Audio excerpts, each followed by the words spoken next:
Bonjour à tous, j'espère que vous allez bien. Alors, dans cette vidéo-là, on va essayer de comprendre pourquoi les projets no-code parfois ne peuvent pas aboutir, ou bien on lance un projet avec une plateforme no-code et on se trouve ruiné dans notre projet, on n'arrive pas à s'en sortir ou bien de trouver une version finale opérationnelle. Alors, les remarques que je vais faire, donc ce sont des remarques qui peuvent partir sur DataButton, aussi c'est les mêmes avec Bolt. Donc, peu importe la plateforme, je vais vous donner en fait trois remarques très importantes que vous devez les respecter. Vous devez travailler avec cette méthodologie-là pour pouvoir arriver à trouver une application finale opérationnelle et que voilà, vous pouvez la vendre, vous pouvez la mettre en ligne et avoir des gens qui l'utilisent. Alors, première chose, c'est dans la partie de création en fait de cahier de charge. Vous savez, lorsque vous lancez votre premier prompt, il y a des gens en fait qui mettent soit très peu d'informations, soit d'autres qui mettent un cahier de charge très développé et donc du coup ils peuvent pas trouver l'application qu'ils le cherchent. Il faut savoir que la première prompt permet d'abord de définir et de dire en fait à votre application si vous êtes en train de travailler sur une web application ou bien une application mobile. Donc là c'est principalement les informations de base et qu'il faut les mettre dès le début parce que grâce à ça le système ou bien l'architecture de code elle va changer et aussi on a besoin de définir donc le nom de l'application, les objectifs, le design et les fonctions de base. Et bien évidemment, si vous avez une partie de monétisation, vous allez la mettre aussi. Donc ça, c'est un prompt en fait que j'utilise pour commencer à créer le premier cahier de charge. Voici un exemple de cahier de charge. Donc comme vous le voyez, il n'est pas trop long. Je donne en fait le nécessaire, j'explique l'objectif de l'application et le côté design, le côté fonctionnalité, voilà. Et bien évidemment, je propose quelles sont les technologies que je préfère et comment je veux la monétiser. Uniquement ça. Il faut savoir que lorsque tu lances ton premier prompt, il faut savoir que l'application no code ne va jamais développer toutes les fonctionnalités, il va juste créer le landing page ou bien l'ensemble de votre projet avec les fonctions de base, tu peux voir un petit peu les différentes pages et après, c'est à ce moment-là que vous allez commencer en fait à définir les fonctions une à une pour bien les développer. Regardez ça par exemple, ça c'est lorsque j'ai lancé en fait un prompt avec DataButton, il m'a donné en fait que qu'il veut développer ça en 8 plutôt en 7 étapes, donc il est arrivé en 7 et c'est moi qui ai ajouté la 8e étape parce que même si c'est mentionné dans le cahier de charge de départ, il n'a pas pris en considération. La même chose avec les autres plateformes. Donc c'est pas dès le début, il va savoir quelles sont toutes les fonctions à développer même si tu l'écris. Et en plus de ça, si je regarde en fait les fonctions voilà à l'intérieur de chaque étape qui veut la développer, vous allez voir que là, côté description, c'est pas assez développé. C'est pour cela que pour chaque tâche après, je crée un prompt spécifique, comme celui-là par exemple.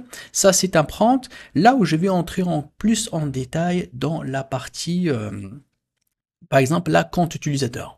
Lorsque je lance ce genre de prompt sur, par exemple, ChatGPT ou bien Perplexity, à ce moment-là que je reçois un détail, en fait, très spécifique par rapport à cette tâche-là, et à ce moment-là que je prends ce résultat-là et que je copie, voilà, soit sur Bolt, soit sur DataButton pour qu'il puisse encore améliorer, en fait, la fonction. Si je viens ici, par exemple, à la troisième tâche, ça c'est la troisième tâche, regardez la description que moi j'ai copiée. C'est toutes ces descriptions-là. Et ça, je l'ai pas mis dès le début. Je l'ai mis au fur et à mesure que j'avance en fait sur le projet. Et ça, c'est très important. Regardez là. Vraiment, je donne tous les détails. Et à ce moment-là, lui, il va commencer voilà à travailler les activités. Et même avec un simple prompt, vous devez bien sûr par la suite l'ajuster. Donc tout ce que vous êtes en train de voir ici, c'est un petit peu les communications et les fixations des retours qu'il m'a fait pour que j'ai pu réussir à travailler rien que cette fonctionnalité-là. Donc tout ce que vous êtes en train de voir, c'est des améliorations sur ce prompt-là. Donc je récapitule par rapport à la première recommandation. Commencez à donner un cahier de charge au début général, clair, avec les fonctions de base, les technologies, les informations nécessaires. Et par la suite, vous allez encore détailler à chaque fois que vous prenez une fonction à part. C'est à ce moment-là que vous lancez un prompt. D'abord, ce prompt-là, avant que je le lance à mon intelligence artificielle, celle qui fait donc le codage, je copie ce prompt-là et j'essaye en fait de le développer sur ChatGPT ou bien Perplexity ou bien voilà, tout dépend de l'outil que vous êtes en train de l'utiliser pour l'IA. Une fois qu'il me donne un retour sur ce prompt-là, sur la fonction, je copie ce retour-là et c'est là où je le lance en fait sur la plateforme AI. Donc ça, c'est la première recommandation. Alors, deuxième information très importante. Est-ce que vous savez que lorsque je commence par exemple à développer soit sur Bolt ou bien sur Databottom, là, lorsque je pose des questions à mon agent, et lorsque je lui pose des questions qui sont pas des questions qui vont, lui, il va aller à mettre à jour l'application. C'est-à-dire des questions, en fait, là où je demande qu'il me donne les étapes à installer une base de données ou bien à créer une base de données. Je lui donne des informations et que j'ai besoin qu'il me réponde avec des étapes ou des informations. À ce moment-là, je vais pas, en fait, consommer mon token ou bien consommer mon crédit. Et ça, ce que plusieurs personnes ne le savent pas. Par exemple, là, ici, je vais ici, par exemple, lui demander, allez, on va lui demander de me donner les étapes pour, voilà, créer en fait une intégration avec l'API Stripe. Regardez là, je viens ici, je vais faire coller ici, ça c'est ma demande. Give me the steps to integrate the Stripe API into a SaaS application. Donc là, c'est tout simplement un prompt, mais attention, celui-là, il va pas mettre à jour en fait les informations. Et donc du coup, je lance ça. Vous allez voir que là, ici, par exemple, j'ai un crédit de 761, il va pas être réduit. Vous allez voir que lui, il va me répondre. C'est un agent en fait. Et cet agent-là, je peux lui poser beaucoup de questions. Et c'est important parce que lorsque je développe ou bien je cherche en fait à faire des informations, généralement les gens ne veulent pas le poser des questions parce qu'ils pensent qu'il va consommer le crédit. Mais non, il va pas consommer le crédit. Il va encore vous aider à créer des intégrations tierces, à chercher le bon outil que lui, il fonctionne avec. Par exemple, si je lui dis je veux faire le paiement électronique, qu'est-ce que vous me recommandez? Vous allez voir, il va me recommander. Et ça, ce que les gens ne font pas. Parfois, lorsque j'ai une erreur, je peux lui demander de ne pas la fixer, mais de me donner des explications sur cette erreur-là. D'après toi, qu'est-ce que tu en penses? Ou bien si je veux développer une fonction, de quoi j'aurais besoin? Donc tout ça, regardez, là, il vient de me donner en fait, voilà, des recommandations, des informations qui sont très très bien détaillées. Et là, il m'a donné, voilà, donc comment je peux faire l'intégration donc de mon API, donc avec Stripe. Regardez là, voilà, il me fait, voilà, il me dit que j'ai besoin de créer un compte Stripe et aller dans Dashboard pour récupérer l'API. Et voilà, il faut faire la configuration. Et après, là, il me demande ça au niveau de l'application, comment faire? C'est installer le Stripe Library. Ça veut dire que là, en réalité, c'est lui qui va le faire. Mais quand même, il me montre comment il doit être fait en programmation, même si je suis pas, par exemple, un développeur, mais au moins je comprends un petit peu les étapes et comment lui, il va interagir. Si je passe à cette étape-là, c'est l'étape où je vais lui demander de faire l'intégration Stripe. Mais au moins, moi, je connais en fait les étapes. Alors ça, c'est très très important.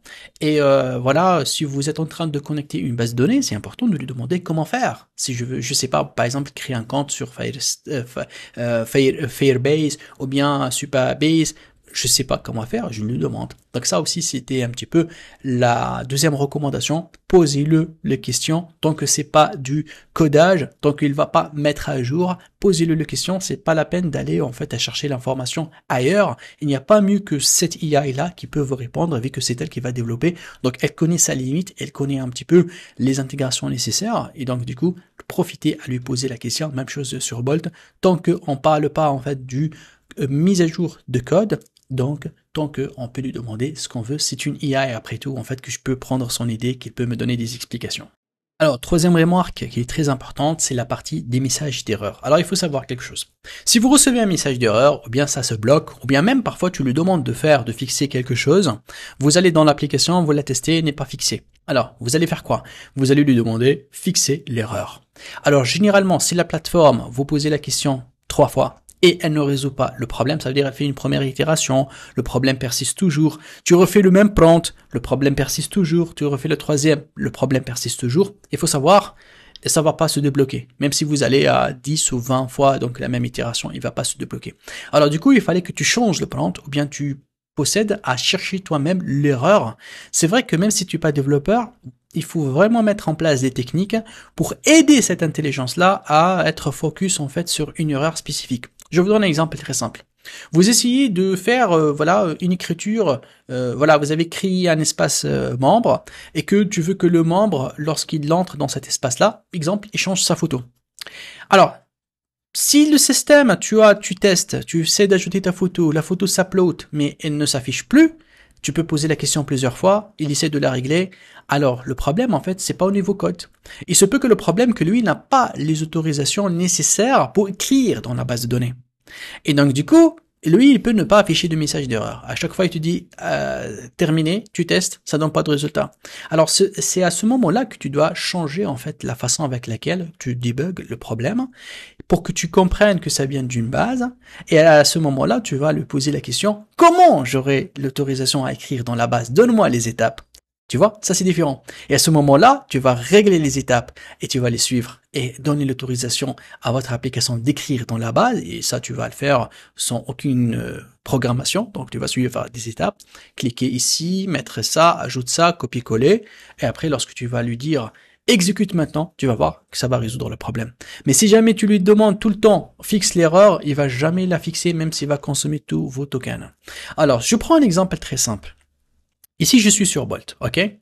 Sur Bolt, ici, bon, je prends le cas Bolt ou bien n'importe quel autre éditeur, c'est juste pour avoir une idée. Hein.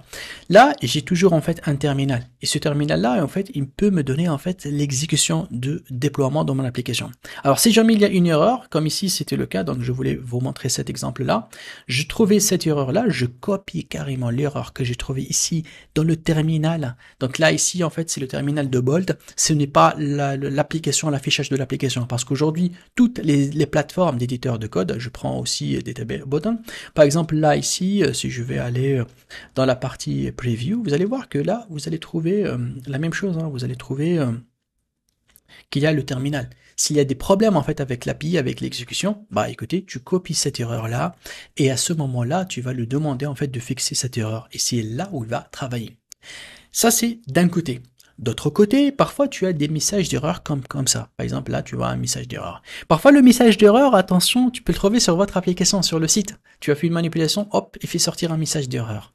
Alors là, il y a deux façons. Soit tu viens ici, tu lui dis fixe l'erreur, et du coup, là, lui, il va essayer de la tester et pour la régler. Si jamais il n'a pas été fixé cette erreur-là, au bout du deuxième ou troisième, maximum le troisième prompt, ça n'a pas été fixé, ça sert à rien de le redemander de le faire 1000 fois. Ce que tu vas faire, tu vas copier tout ça. Bien évidemment, lorsque je clique regarder, il va me donner encore d'autres informations. Hein. Donc je copie tout, hein. Peu n'importe où, soit sur votre application, soit sur le site internet. Donc tu as un message, tu copies tout ce message-là. Peu n'importe où il figure ce message-là, et tu vas aller en fait. Tu peux tester avec ChatGPT. Alors moi, ce que je vous recommande, c'est cette version-là qui est ChatGPT O3 Mini High. Si vous n'avez pas cette version-là, vous pouvez travailler avec la version 4o, mais moi je préfère celle-là, regardez, parce qu'elle est très forte en coding et logique. Et vous allez voir, il fait un raisonnement. Avant qu'il te donne la solution, il fait un raisonnement, et du coup, il va vous donner les pistes dans lesquelles, lorsque vous allez demander à votre plateforme d'éditeur de code, à résoudre ce problème-là, vous allez ajouter encore d'autres informations, et vous lui dites, écoutez, il se peut que ça vient de ce fichier-là ou bien de cette erreur, alors corrigez-la, essaie de la corriger en se basant sur cette information. Et tu vas voir, ça va changer la donne et ça va encore débloquer votre application et avancer.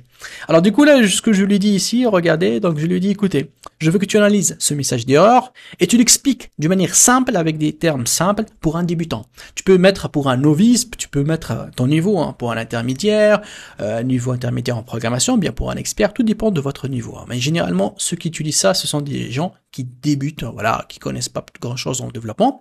Et je lui dis je veux que tu identifies la cause de cette erreur et tu me proposes des solutions. Alors, regardez là, je vais tout simplement faire un copier-coller de tout le message d'erreur, tu vois. Si vous n'êtes pas développeur, vous n'avez rien comprendre de ça. Je lance. Alors, il va passer sur le mode reasoning, là, déjà. Voilà. Généralement, il reste, allez, entre 20 et 30 secondes. Qu'est-ce qu'il va faire? Il va essayer un petit peu de l'analyser, tout ce code-là, détecter les mots-clés, les importances, en fait, voilà, de comprendre le type de cette erreur-là. C'est une erreur qui est en relation avec une base de données, c'est la relation avec quoi exactement.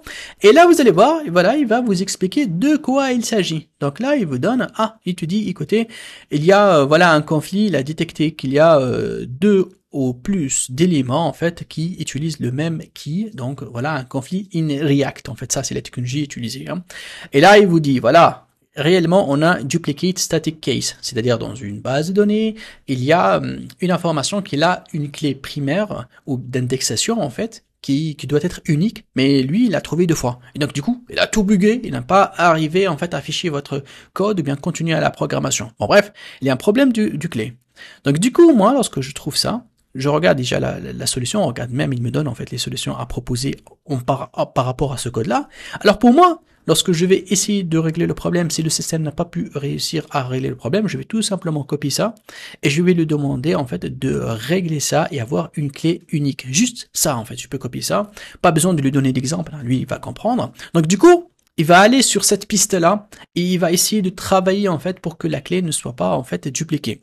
Parfois, ce genre de problème, je dis ah tiens, il y a un problème de cette manière-là, vu que parfois tu demandes de changer énormément de choses, donc ça arrive.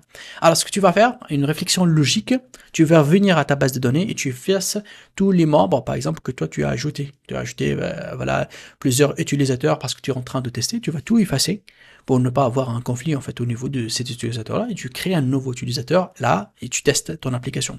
Ça c'est par exemple une façon ou bien une bonne méthode ou bien habitude de faire lorsque tu essaies de débugger les problèmes. Utiliser avec l'IA une autre IA pour que tu puisses comprendre l'avancement. Parce que l'IA est toute seule. Tu peux mettre toutes ici les, tu peux toujours essayer en fait de traiter l'erreur, mais la grosse, le plus grand problème que je reçois parce que je fais énormément d'accompagnement avec des gens qui utilisent en fait l'IA pour produire et créer leur programme. Il y en a ceux qui réussissent jusqu'au bout et il te dit, écoutez, j'ai vraiment réussi à faire une application de A à Z, je l'ai fait tout seul pendant une semaine. Voilà, il t'envoie le lien, c'est très beau, il pense comment la commercialiser, il y en a d'autres personnes. Au bout du premier jour, il te dit, écoutez, je suis bloqué de la deuxième fonctionnalité, ça finit pas, j'ai consommé tout le crédit, j'ai payé, je sais pas moi, $20, $30, j'ai consommé tout le crédit, ça se débloque pas. Et là, lorsque j'essaie de voir et de regarder, je trouve que voilà, il n'arrête pas à cliquer, à demander de régler le problème, mais tant qu'il donne plus d'informations. Alors parfois, c'est très intéressant de changer le prompt ou de recommencer à une étape bien déterminée pour bien avancer. N'oubliez pas que toujours dans votre système, tu as toujours ici une partie restore, là où tu peux revenir vers l'étape là où tout fonctionnait, parce que parfois tu demandes des nouvelles fonctionnalités et ça donne des conflits. Donc c'est bien de revenir vers l'avant. Et aussi bien, alors, juste pour finir, il y a énormément de personnes en fait qui font des applications pour vendre ces applications-là. Alors attention, tu vas faire une application pour la vendre, quelque part tu auras besoin d'avoir un service après-vente pour ces applications-là. Donc du coup, c'est très très important que ton application soit opérationnelle à 100%, tolérance 0. Alors du coup là, ce que tu vas faire, donc si je reviens sur Bottom, n'oublie pas qu'il y a généralement des packages. Tu peux le prendre juste pour un mois. Ces packages-là, en fait, ils permettent d'avoir carrément un humain avec toi, un expert support, qui va essayer de débloquer toute situation. C'est-à-dire, tu as un blocage, hop, tu vois un ticket, j'arrive pas à faire ça, et eux, ils font ce qu'il faut faire, parce que c'est eux qui sont dans la programmation, ce sont des experts. Et bon, tout dépend du projet, mais parfois à $700 pour faire un projet complet pendant un mois, ça vaut le coup, parce que c'est le même projet, si tu vas le faire avec une boîte de com, on duplique le chiffre x10 facilement pour le même software. Donc du coup, il faut prendre des choix en fait. Mais si on est doucement en train de lancer une application, qu'on veut vraiment investir le temps et suivre le développement de A à Z, je peux commencer avec voilà la consommation de crédit au fur et à mesure. Mais si j'ai un truc vraiment balèze, si je vais avoir une application très très longue, alors à ce moment-là, j'ai besoin de limited use of AI. Donc ça, c'est vraiment important, c'est que ça finit pas les prompts, tu lances les prompts au maximum, c'est 24 heures de travail, et surtout, des personnes, voilà, au bout, à un certain moment, si ça ne te bloque pas, il fallait mettre là. Et aussi, n'oublie pas que ici, tu peux créer en fait plusieurs applications en même temps. Donc, tu n'es pas obligé de faire une seule. Si tu as plusieurs idées, hop, tu les lances pour une boîte de com. Ça, c'est le paradis, je pense. Et pour finir, donc, toujours, tu as un support ici. N'oublie pas en fait de faire appel en fait à des messages, au support. Ça, c'est très très important.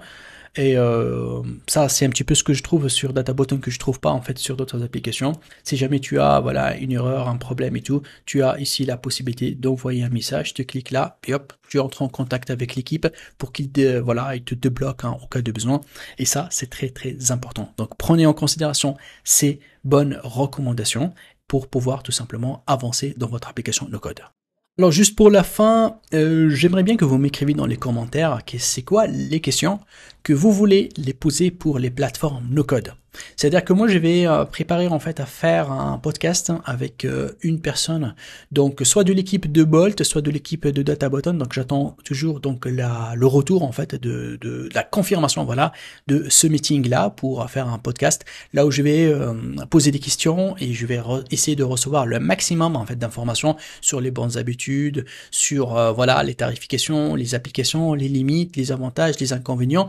Donc si vous avez, s'il vous plaît, donc des questions à poser et vous voulez poser en fait à ces plateformes-là, écrivez-moi dans les commentaires, tout simplement vous écrivez votre question et je vais ici bien évidemment de faire mon maximum, de faire la liste de ces questions de mes abonnés et les poser en fait à ces plateformes. S'il vous plaît, vos questions sont très importantes pour moi pour bien réussir ce podcast. Je vous dis merci beaucoup. Et voilà, donc on est arrivé à la fin de la vidéo, j'espère que vous avez aimé le contenu. Si vous voulez m'encourager, n'hésitez pas à vous inscrire dans ma chaîne YouTube afin que je puisse créer encore des vidéos gratuites sur YouTube. Et si vous voulez rejoindre ma communauté Udemy, si vous voulez avoir des formations encore plus poussées, plus détaillées, avec plus d'exemples et d'ateliers pratiques, je vous ai mis sur mon site internet là 2 packs. Le premier, il contient tout simplement toutes mes formations en intelligence artificielle, automatisation et no-code. Et le deuxième, c'est un pack complet, il contient à peu près 1000 heures de formation. Vous trouvez dedans même le marketing digital. N'oubliez pas de mettre tout simplement le code que j'ai créé spécialement pour ma communauté sur YouTube. C'est un code qui est YT20. Celui-là, il va vous donner tout simplement une réduction de 20% sur ces packages-là. Attention, c'est un code qui est valable uniquement pour mes abonnés YouTube. Je vous dis merci beaucoup et à très vite.